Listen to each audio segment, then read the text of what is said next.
So here's the problem report for a Medieval Madness MPU board and a driver board that goes with it. And I'll boil that down. It says that coils 9 through 16 sometimes worked, sometimes didn't. So we've gotten to the bottom of that finally, but let's take you through the testing of this board pair. I'm already in the switch test. Let's test the coin door switches. And they are working correctly, and across the diagonal we go. And let's get up there and get that last switch. Oops.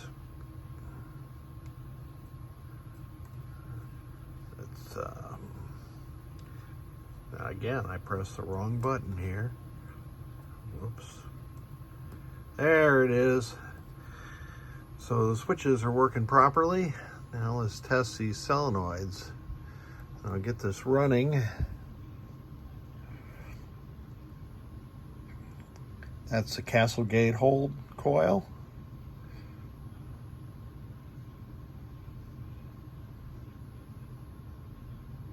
That's a diverter hold. Right gate, left gate. And then some of the flipper circuits on this WPC95 board are used for the trolls. The top one is a troll pulse and the bottom one was a troll hold. So we do have solenoids 9 through 16 operational once again. And what was the problem? Well, the LS374 at U6, the lower right pin, pin 11, is supposed to be the clock signal for SOL4, SOL4, that comes from the CPU board.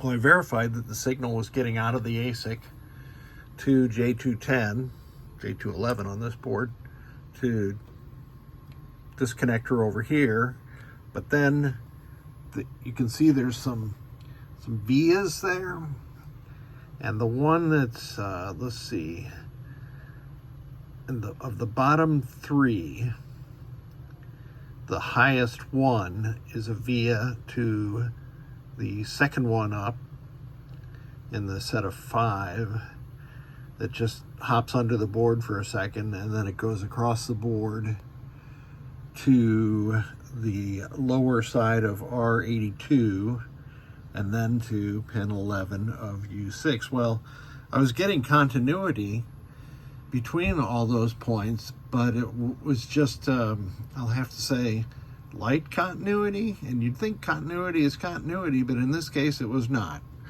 So the ultimate repair was to put a jumper on the back of the board that connected those two vias. And the root cause of the problem was somehow the trace connecting to one of those vias was scratched and it wasn't making with the via pad. Now, I did replace this 374 because I thought it was a reasonable troubleshooting step, because I had to rule it out. In hindsight, usually if the 374 would have been failed, it would have held pin 11 low, as if it were shorted to ground. It would not have held pin 11 high. That's just not something that pinball electronics or any electronics do. So all the solenoids are working. Let's test the GI, remembering that WPC95 only controls 3 GI string dimming. And that is working correctly. And we'll check the lamps and the flashers. And we have a 100% operational board set. Well, I can show you on WPC95 the flipper drive circuitry, let me get it running, has been moved to the power driver board, so we can see that's working also. These big tip 36s that were on the Fliptronics 1 and then Fliptronics 2 boards in previous game system revisions, WPC89 and WPCS, were moved to this driver board. So, success. That was fun. Well, I did replace these two 10K caps. Somebody had replaced them in the past and the through holes were torn, so I cleaned that up by using 4 rivets, and those are on there solidly now. When the board came to me, you could wiggle these things around quite easily. All good now. Thank you so much for sending it.